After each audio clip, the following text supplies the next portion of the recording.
नमस्कार साथियों। आज हम लोग सीखेंगे कि स्टार्टअप में कौन एलिजिबल है, स्टार्टअप करने के लिए कौन एलिजिबल है और स्टार्टअप के लिए किनको स्टार्ट करना चाहिए, आपके पास क्या होनी चाहिए, तब आप स्टार्टअप अपना स्टार्टअप करने के बारे में सोच सकते हैं। तो मैंने ये कुछ लिस्ट बनाया हुआ है जिसमें हम इसको एक्सप्लोर करेंगे। सबसे पहला चीज़ है कि आपके पास सफिशिएंट टाइम होना चाहिए। अब कोई भी पर्सन स्टार्टअप अपना करना चाहता है या कोई अपना बिजनेस स्टार्ट करना चाहता है या अपने आइडिया पे काम करना चाहता है, तो एक प्रॉपर उनके पास प्लानिंग होना चाहिए कि कितना टाइम तक हम दे सकते हैं। ऐसा एक्चुअली होता क्या है कि जब आप स्टार्ट करते हो, आप सोचते हो कि ये आइडिया मेरा बहुत अच्छा काम करेगा, आप बहुत ज़्यादा कन्विंस हो गए कि ये तो आइडिया अब चलने वाला ही है, ये ऐसा कोई कर ही नहीं रहा है। जब आप मार्केट में करना चालू करते हैं तब आपको रियल मालूम चलता है कि ये जहाँ मैं 1 महीने का सोच रहा था कि 1 महीने में मैं इतना बिजनेस खड़ा कर दूंगा, वो तो 1 महीने में कुछ हो ही नहीं रहा है। आपको 1 साल 2 साल लग जाता है, 3 साल लग जाता है। तो आपके पास सफिशियंट टाइम होना चाहिए स्टार्ट करने के लिए। बैकअप मनी स्टार्टअप में, जैसे मैंने बताया कि आप प्लानिंग करते हैं, सोचते हैं कि यार 1 महीने में 2 महीने में बहुत ज़रूरत है, आप जो आइडिया पे काम करने वाले हैं उसका बहुत ज़रूरत है, लोगों को एकदम ज़रूरत पड़ रहा है। बट जैसे ही आप मार्केट में जाते हैं, लोग बोलते तो हैं कि ये अच्छा आइडिया है, बहुत अच्छा आइडिया है, लोगों की ज़रूरत है, बट उसके लिए कोई पे करने वाला नहीं है, कोई नहीं करना चाहता, कोई ट्रस्ट नहीं होता है। तो उसके लिए आपके पास कुछ बैकअप मनी होना चाहिए। या तो आपके पास पहले से जो जॉब कर रहे हैं या किसी के जिन्होंने फैमिली ने दिया है, तब तो स्टार्ट कीजिए। वो भी अपना कैलकुलेट कर लीजिए कि टोटल कितना टाइम लगने वाला है। अगर आपके पास कोई पैसा नहीं दे रहा है तो उस केस में क्या कीजिए, एक आप बैकअप मनी, या तो आप जॉब कीजिए या पार्ट टाइम जॉब कीजिए जो आपके पूरे स्टार्टअप जर्नी को सस्टेन कर पाए।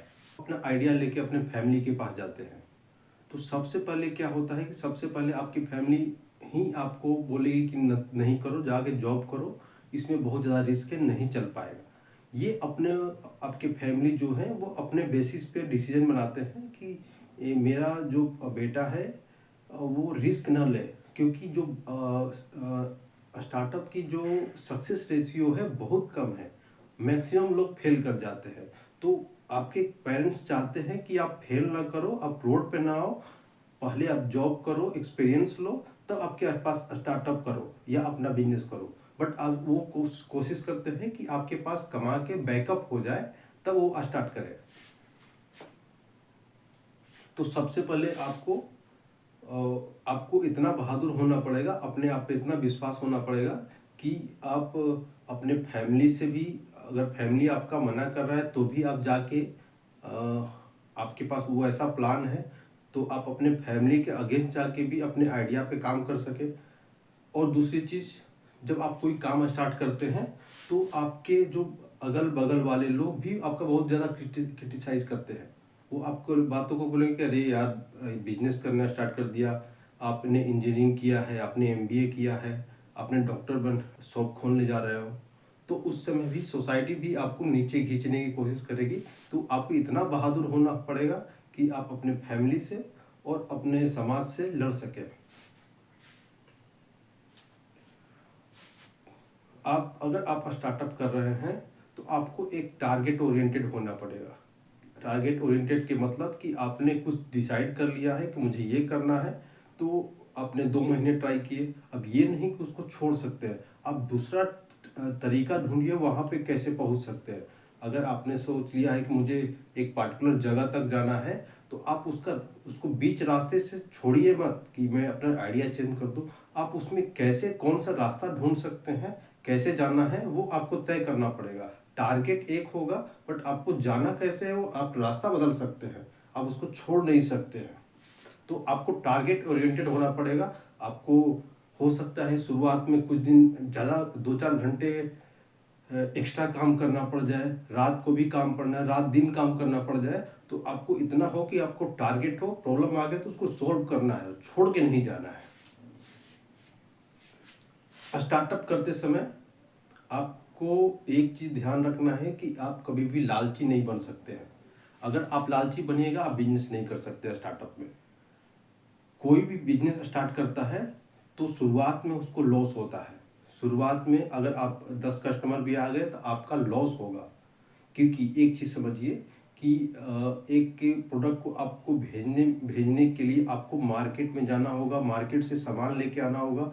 मान लीजिए कि एक आपका 200 रुपये का प्रोडक्ट है, उस पर आपको 100 रुपया 150 का वो प्रोडक्ट लगा, प्रोडक्ट का कॉस्टिंग है, और आपको आने और जाने सामान ढूंढने में ही लग गया 60-60 रुपये आने और जाने में, तो आपका उस 20 रुपये का लॉस हो जाएगा। समझिए 100 रुपये का सामान है, 60 रुपया जाने में, मार्केट में जाने में, 60 रुपया मार्केट से लेके आने में, उसका पैकेजिंग करने में आपका लग गया कॉस्ट। तो वो जो सामान का जो आपको 200 रुपया के बेच रहे हैं, उसकी शुरुआत में कॉस्टिंग 220-250 भी आ सकता है। तो आपको शुरुआत में ग्रीडी नहीं बनना है, कस्टमर पे बर्डन नहीं डालना है। वो जब मल्टीप्लाई होता है बाद में कि आपने एक पैकेट पे या एक प्रोडक्ट पे 10 रुपया बचा रहे हैं, तो 10 प्रोडक्ट जा रहा है आपके पास से, तो 10 गुणे 10 100 रुपया प्रॉफिट होगा। अगर ऐसे ही 100 हो रहा है तो 1000 रुपया प्रॉफिट होगा। वो मल्टीप्लाई होता है। आपके पास जब ऑर्डर कम रहेगा, आपका 5 या 10 ऑर्डर रहेगा, आपका लॉस होगा।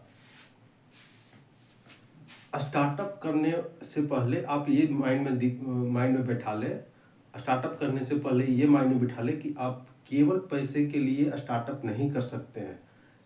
स्टार्टअप की जो जर्नी होती है वो बहुत लेंदी होता है, बहुत ज़्यादा टफ होता है।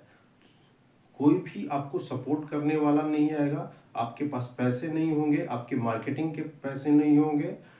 आपको अपना बैकअप, पैसे के बैकअप बनाने के बाद आपको जाके स्टार्टअप में जितना रिसोर्स लगेगा उसको फुलफिल करना पड़ेगा। आप कभी भी पैसा कमाना है ये सोच के आप स्टार्टअप नहीं कर सकते हैं। पैसा आप कहीं पे भी जॉब कीजिएगा, नेक्स्ट मंथ से आपको सैलरी आने लगेगा। बट स्टार्टअप में क्या होगा कि ये हो सकता है 1 साल बाद आए, हो सकता है 2 साल बाद आए, हो सकता है 5 साल बाद भी आए। आएगा जरूर, लेकिन टाइम लग सकता है। तो आप अभी सोच के चलिएगा कि मैं पैसे के लिए स्टार्टअप करूं, तो आप 1 महीने से 2 महीने 3 महीने के बाद सस्टेन नहीं कर पाइएगा। ये गारंटी लिख लीजिए। अगर आपके दिमाग में केवल पैसा है तो आप 6 महीने से ज़्यादा टिक नहीं पाइएगा। अपना बंद करके अपना फिर दूसरा काम स्टार्ट कर दीजिएगा। तो स्टार्टअप करने से पहले यही सारा चीज़ मैंने आपको ध्यान में रख लीजिए। आपके पास सफिशियंट टाइम है, आपके पास मनी, आपके पास बैकअप में मनी है, या तो आप पार्ट टाइम जॉब कर सकते हैं स्टार्टअप के साथ। आप इतना बहादुर हैं कि आप अपने फैमिली और सोसाइटी से लड़ सकते हैं। आप एक टारगेट ओरिएंटेड पर्सन हैं, जो एक बार कोई डिसाइड कर लिए तो वो करना ही करना है। वो आप रास्ता बदल सकते हैं बट वो टारगेट को छोड़ नहीं सकते हैं। ये चीज़ें होनी चाहिए।